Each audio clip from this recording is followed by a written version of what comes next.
said, so we're going to have to move back up to 3, okay?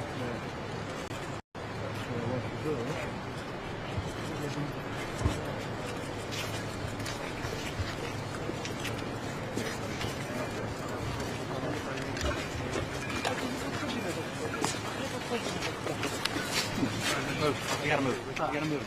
All right, move. Move. You guys go back. You guys go back.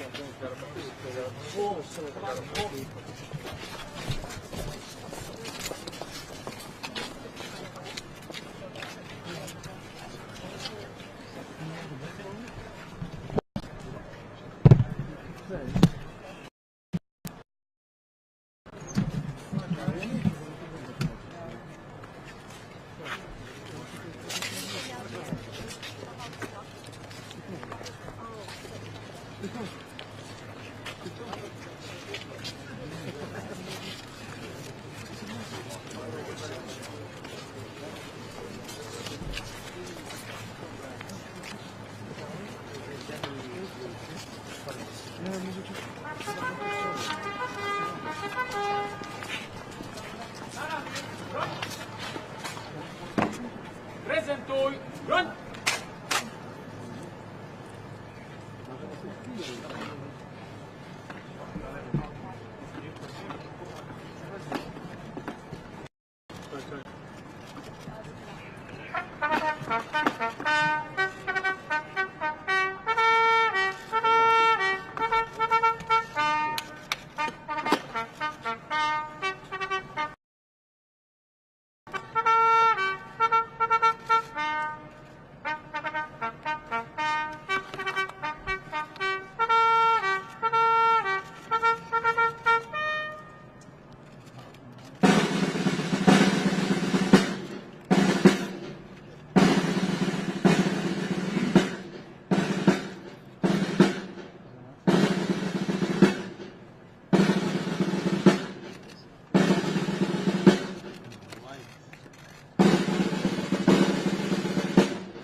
Oh.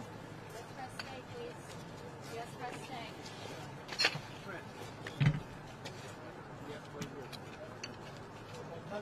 Not on you. Run.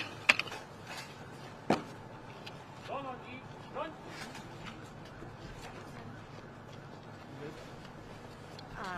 You may not stay. I think he may. Yeah. Yeah. You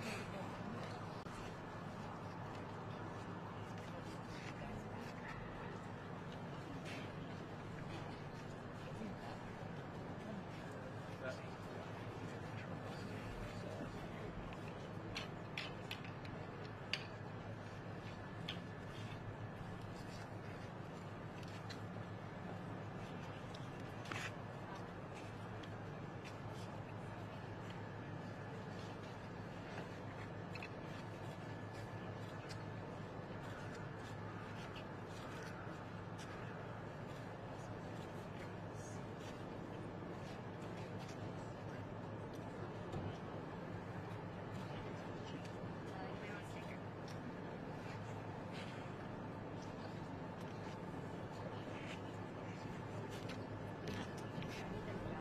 Okay. Polish press. You guys, no, all of you. Let's go. Polish press the move, please. Yeah, U.S. media only, right here. Press the move, please. U.S. media only, right here. Let's go. Hey. Jay. Polish media, thank you Jay, guys. you can scoot back about 10 Thank you feet. guys. Thank you, Polish media. Thank you guys. Run. Jay, you can scoot back about 10 feet. Can everybody back up, please? Can everybody just back up a little bit, please? Everybody back up, please. U.S. media only, right here. Thank you guys. Back up a little bit. Thank you guys. Hold it. Right here. Thank you guys. Right here. Okay. Yeah, okay.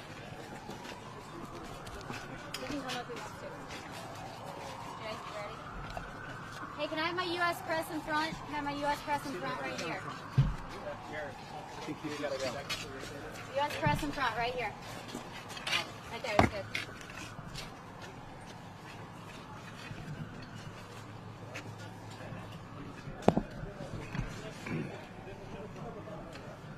Time audio? Yes, good. Just hold it. Don't make a lot of noise around it. Got our traveling press? Come on. Where are you on there? Right here? Good. Good. Rebecca's in the right spot? Yeah.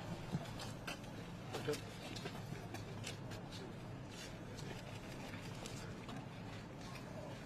Well, thank you all for being here. We're coming off an extraordinary and historic conference on Middle East peace and security. And today, I think you saw the fruits of President Trump's leadership over the last 2 years. It was 2 years ago that President Trump traveled to Riyadh. He called on nations across the Arab world to come together to promote security and peace. In this gathering of more than 50 nations is a testament to the President's leadership, but also to the leadership of all the nations represented here, coming together around a commitment to peace and security, but also what you heard in forum after forum is from leaders from Israel and from Arab countries is a determination of nations across the Middle East to stand with the United States against their common enemy in Iran. And today we call on our partners in Europe to join with us in this cause to bring more economic and diplomatic pressure to bear on Iran for the sake of the people of Iran who have suffered so much, but also to end this 40 years of terror and destabilizing activities across the region that have been the constant result of the regime in Tehran. And so I thank you all for being here. We're honored to be here, of course, in Warsaw. First, paying our respects at the Warsaw Ghetto, thinking of the extraordinary heroism of the Jewish heroes there, but also standing here at this great monument where President Trump stood not so long ago, speaking of the strength, the resilience, the courage of Polish soldiers in World War II, and speaking of our shared determination to see the cause of freedom through together. So with that, I'd be happy to take the question. Ann, you want to go ahead? Yeah, Mr. President, the Iranians today have called this conference dead on arrival.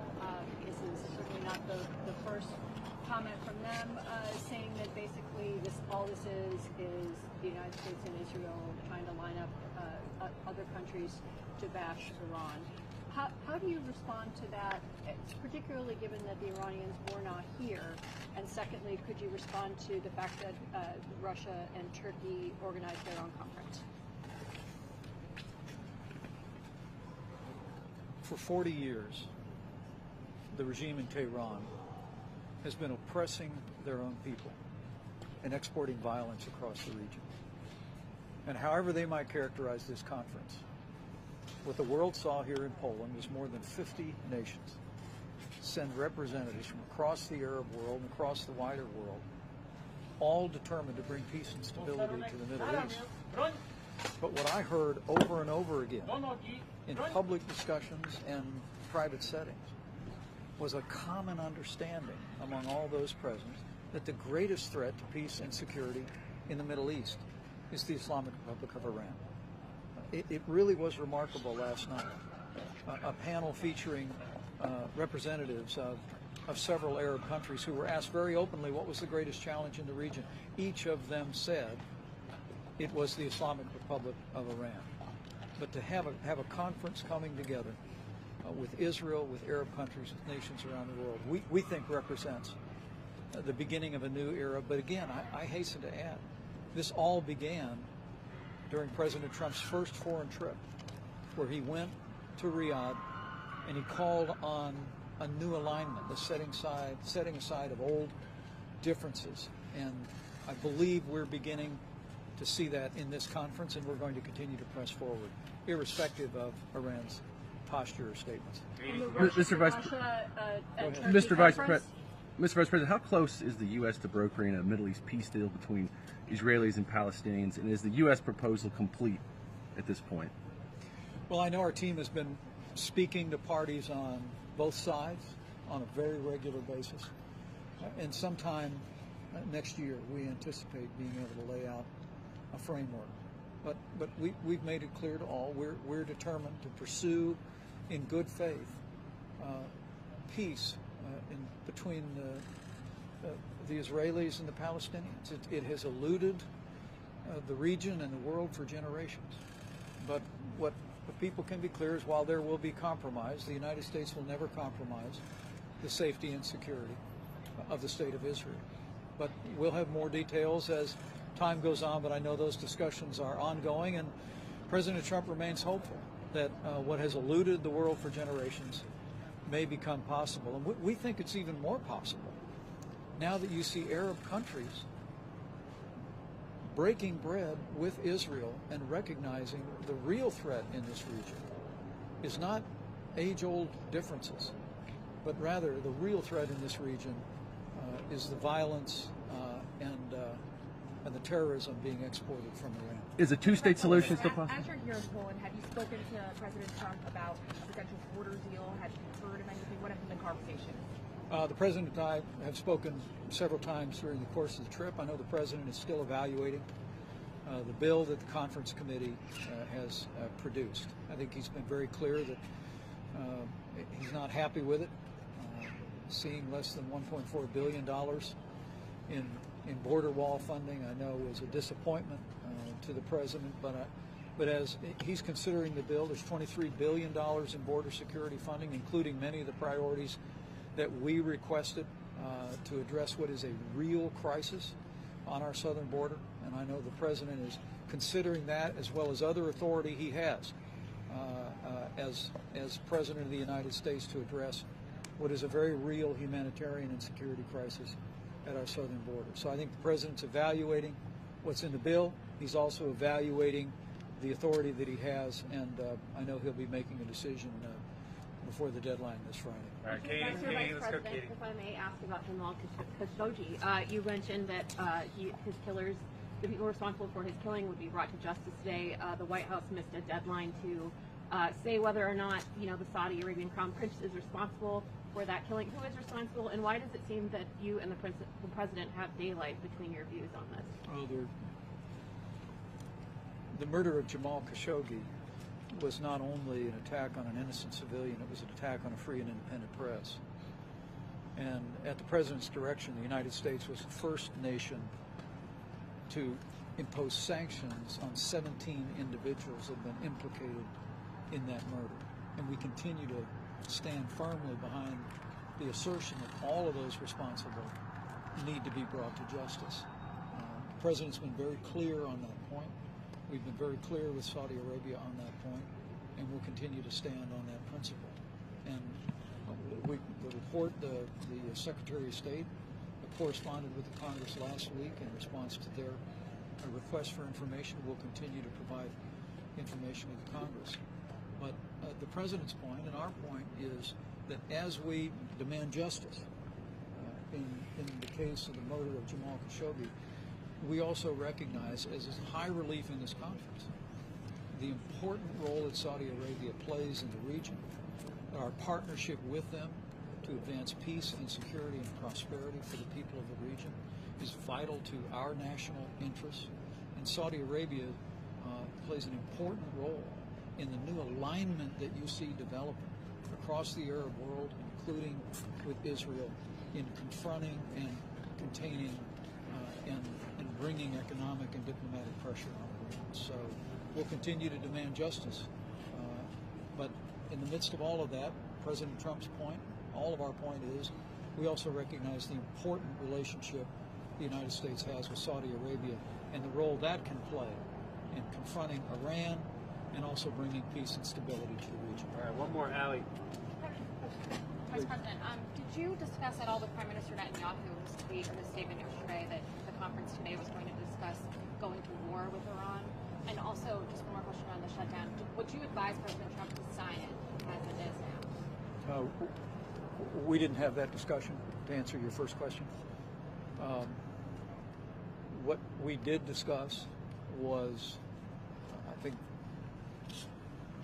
how welcome it was to see representatives of countries from across the Arab world breaking bread with Israel and joining in common cause to recognize that the real threat to peace and security in the Middle East is the Islamic Republic of Iran. With regard to the border security deal, any advice I have to the President, I'll share with the President. But as I said before, I know he's carefully examining the legislation and also examining the authority that he has to deal with what is a very real crisis on our southern border. Absolute last one from Glenn. The United States presented these proposals to European colleagues and Arab colleagues at the summit. I'm sorry. Have the Americans presented their peace proposal to their colleagues here during this event, during this summit? The Middle East, the Palestinian-Israeli peace proposal. Our team has been in discussions with all interested parties, and those discussions have been ongoing. But I would not anticipate the presentation of a plan until sometime into next year. All right, we gotta go. We gotta go, guys. We gotta go, guys. Thanks, guys. Stay right here. Oh, I'm sorry. Can I clarify that? Yeah. You This mean year, later this year. Like around the time of the Israeli elections in April? Later this year. Is that Stay right here, guys. Thanks. I misspoke. Stay right here, Thanks guys. for correcting Just me. a second. Stay right here, guys. Just a second. All right, guys. Follow Trent, please. Follow Trent. You guys ready? Gotta go, guys.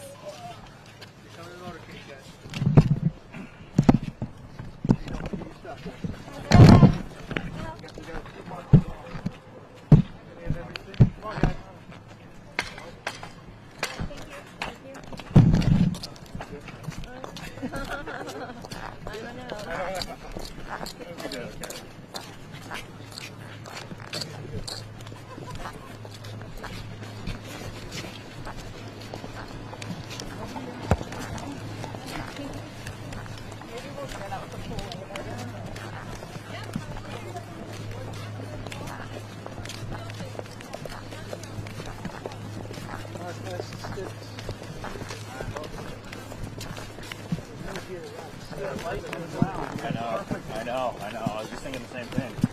I was like, oh, make sure my boom doesn't go in front of it to cast the shadow on it.